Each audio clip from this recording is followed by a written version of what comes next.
Última parte da nossa aula de hoje. Vamos falar agora do círculo de Mohr para o estado plano de tensões.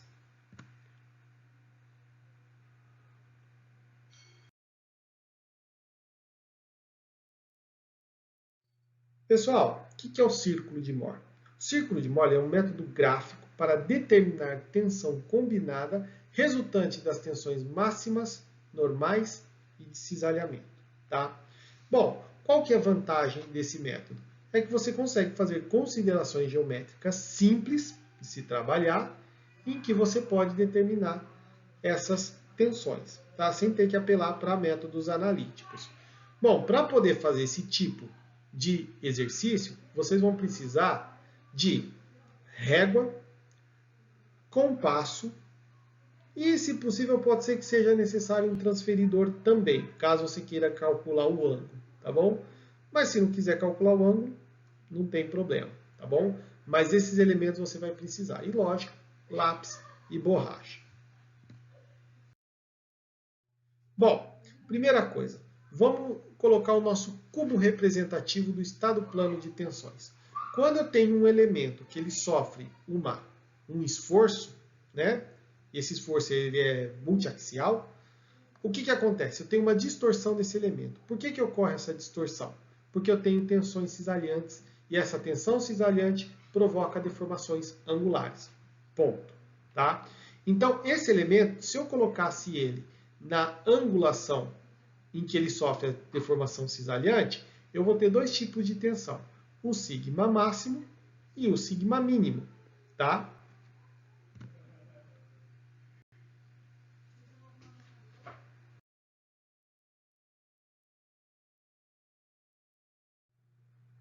Bom, então o que eu vou ensinar para vocês nessa aula de agora é como vocês vão construir círculo de Mohr. Basicamente são 4 etapas que a gente tem que fazer, tá bom?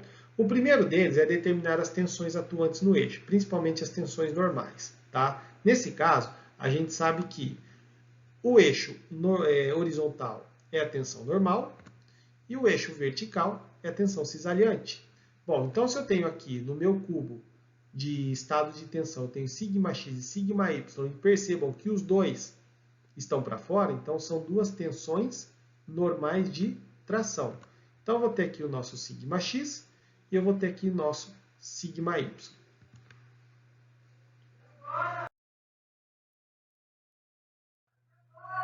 O próximo passo é a gente determinar o sentido da orientação da tensão cisalhante, tá? Nesse caso aqui, se eu tiver o elemento nesse sentido, tá? Ele vai ser considerado para cima, tá? Que é o sentido horário.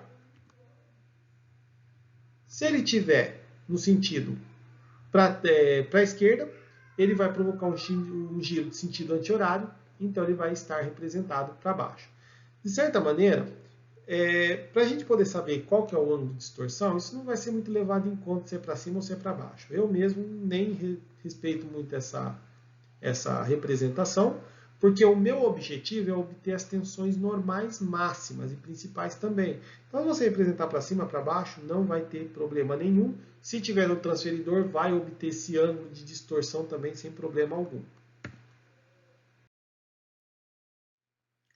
Bom, nesse caso aqui, o próximo passo que eu tenho que fazer é o quê? Para determinar a deformação cisalhante. É determinar a tensão média.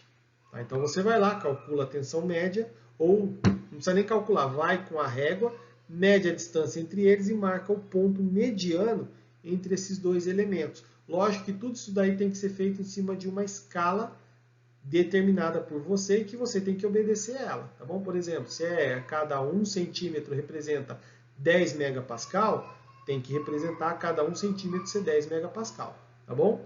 Bom, nesse caso aqui, o próximo ponto que eu faço é determinar os pontos de tensão cisalhante, tá? Nesse caso aqui, o que eu tenho? Eu tenho o tal xy, tanto nesse ponto quanto nesse, tá?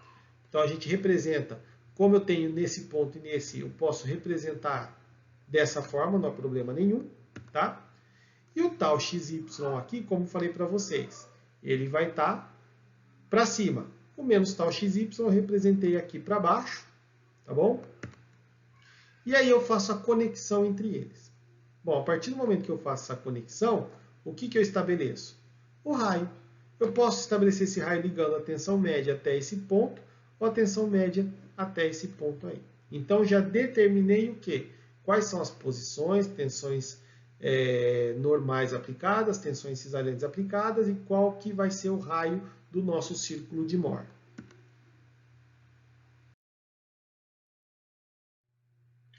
Bom, o próximo passo que a gente tem que fazer agora, né, é determinar a circunferência geométrica. Então, eu vou lá com o meu compasso, coloco aqui em cima a ponta de metal e nesse ponto aonde está a ponta de lápis, né, a ponta de carbono. E eu faço o quê? Eu faço um círculo em torno desses elementos. Tá? Bom, agora, se eu tenho todos os elementos que estão dentro da minha relação, é só eu começar a usar a régua para poder determinar, e transferidor para determinar os dados que eu preciso para o meu projeto. Bom, nesse caso aí, para a gente poder determinar as tensões máximas, né, no transferidor, se eu vim aqui e medir esse ângulo, eu posso já saber qual que é o elemento de distorção. De certa maneira, não vai fazer muita diferença no projeto saber o ângulo de distorção. O que eu mais preciso é dessas tensões máximas, tá bom? Bom, então com a régua, eu vou lá e meço, utilizando a minha escala, eu consigo determinar aqui quais são esses dois pontos, e eu determino a minha tensão máxima e a minha tensão mínima, tá? Bom, por outro lado também, se eu unir esses pontos da minha circunferência no ponto mais alto e rebater com o eixo Y, eu vou determinar o quê? A minha tensão máxima para os dois elementos.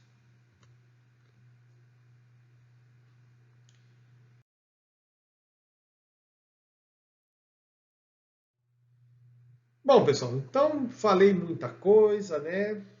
Vamos fazer um exercício para a gente poder saber como que isso funciona? Não é uma coisa tão complicada assim, não. Inclusive, até facilitou bastante, tá? Eu vou fazer o seguinte. Eu vou resolver esse exemplo aqui para vocês e esse vai ficar como lição de casa para vocês. Não sei se vocês têm isso desde o colegial, mas vou deixar um para vocês agora para matar saudades desse tempo, tá? Calcule as tensões normais e cisalhantes máximas. Eu quero a máxima apenas, tá? Para o estado plano de tensões abaixo pelo método. 1. Equação do estado máximo de tensões. 2. Círculo de Mohr. Bom, primeiro caso aqui. No primeiro caso, é a equação. Então, eu vou utilizar essa equação para determinar a tensão máxima e a tensão mínima. No caso aqui, nossa tensão máxima. Bom, substituindo os valores, o que é meu σx? É 10 megapascal. Lembre-se que mesmo que aqui seja, obedeça essa orientação para poder colocar os valores dentro da sua equação, tá bom? O σy também é tração, então ele também é positivo. Então é 10 positivo, 50 positivo. 10 mais 50 dividido por 2. Aqui dentro eu vou ter o quê? 10 menos 50 dividido por 2 elevado ao quadrado. Independente se é positivo ou se é negativo, como está elevado ao quadrado, vai ficar tudo positivo. Mais a tensão cisalhante ao quadrado, que é de 15 megapascal. Bom, fazendo as contas aí, essa relação vai dar 30, essa daqui vai dar 400 e aqui vai dar 225. Raiz de 625 é igual a 25. Como eu estou apenas calculando a tensão máxima, sabendo que esse daqui vai diminuir, então nem preciso colocar o menos, já fui direto para o máximo. Então a minha tensão máxima foi de 55 megapascal. E como que eu calculo agora a minha tensão cisalhante máxima? Lembra que eu falei para vocês que a tensão cisalhante máxima ela é o raio? Então é essa porção da minha equação que vai representar a tensão cisalhante máxima. Então se eu baixar aqui, ó, e eu fizer esse cálculo, que na verdade nada mais é do que essa raiz, é esse valor aqui que a gente já calculou, de 25 megapascal. Agora vamos fazer isso para o exercício B. né, que é o círculo de Mohr. Então, como que eu vou fazer? Vou colocar o eixo sigma, o eixo tal xy, tá? Nesse caso, tá? Só para lembrar para vocês, utilizem uma escala adequada para vocês. Por exemplo, a cada, sei lá, 1 centímetro vai representar 5 megapascal, por exemplo. Quem está lá de 30, 25, assim por diante, né? 50, 10, 15. É uma escala dessa daqui que seja mais fácil de você representar na sua régua, tá bom? Bom, então eu vou colocar aqui o sigma x, que vale 50 megapascal. Eu vou colocar minha tensão sigma y 10 megapascal. Próximo ponto é colocar minha tensão média, que deu 30 megapascal. Então, se eu for lá com a minha régua, eu vou medir essa distância e coloco esse ponto mediano aqui. Por enquanto, eu nem preciso fazer cálculo de nada, tá? Só vou colocar o ponto medido pela régua. O único cálculo que você tem é saber justamente essa diferença de distância média. O próximo aí, vou colocar o tal XY, 15 megapascal. Vou unir com sigma Y, tá? Com sigma X. E aqui eu vou fazer a mesma coisa com o tal XY. Meço nesse ponto e meço nesse ponto. Bom, depois que eu coloquei aqui com a minha régua a tensão cisalhante para os dois pontos e eu fiz a união, tá, das tensões normais com as tensões cisalhantes, eu vou com a minha régua e vou estabelecer o meu R, tá? Tanto para um lado quanto para o outro. Tanto faz. Agora eu venho com o compasso, coloco a ponta metálica em cima da tensão média, coloco a ponta de grafite nessa ponta, nessa união entre um desses dois pontos, e eu, com o meu compasso, faço o meu círculo de Mohr. Volto com a minha régua, e o que eu vou fazer? Eu vou medir quanto que vale na régua essa distância baseada, esse aqui como origem no zero, e o quanto que bateu aqui em centímetros, utilizando a minha escala, que eu adotei, eu vou fazer a conversão para obter minha tensão máxima e tensão mínima. Nesse caso aqui, eu só vou obter a tensão máxima, como aqui eu tinha dado, no caso deu 11 centímetros, né? Ficou por 5 megapascal, que eu usei para cada unidade, né? Cada centímetro valia 55 megapascal. Aqui ficou com 55 megapascal de tensão máxima. E depois eu vim ali tem o tensão mínima, se eu quiser medir também, tá?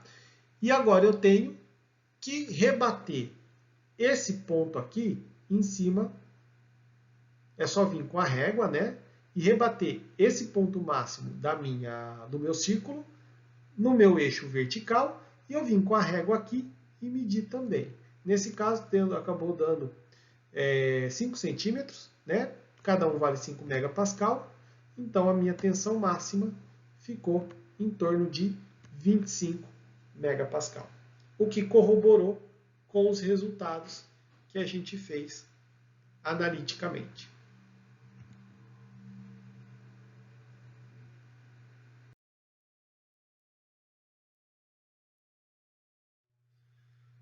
Bom, pessoal, então finalizando a nossa aula, tá? Para vocês aprenderem mais sobre o que foi falado, tá? Não está muito junto nos materiais, mas a primeira parte da aula, que é a lei de Hooke generalizada, está no capítulo 2.11 a 2.13 do Beer, tá?